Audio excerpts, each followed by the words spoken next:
మన కథల పుస్తకాల్లో ఒక కథ చదివాను. కథ చాలా బాగుంది, పిల్లలకి ఇలాంటి కథ చెప్తే బాగుంటుందని వీడియో చేస్తున్నాను.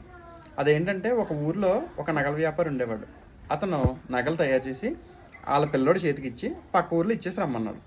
ఆ పిల్లోడు వెళ్తుంటే దారిలో ఆ పిల్లోడు వెంట ఒక దొంగ పడడం గమనించాడు. పిల్లోడు స్పీడ్ పెంచితే ఆ దొంగ స్పీడ్ పెంచాడు వెనకాల.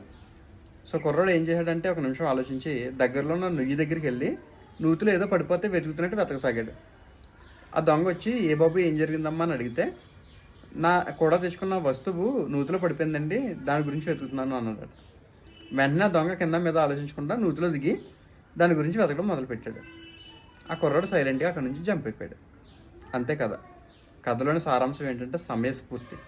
ఏదైనా ఒక అపాయం ఎదురైనప్పుడు సమయస్ఫూర్తి ఉంటే వెంటనే ఒక ఐడియా వస్తుంది.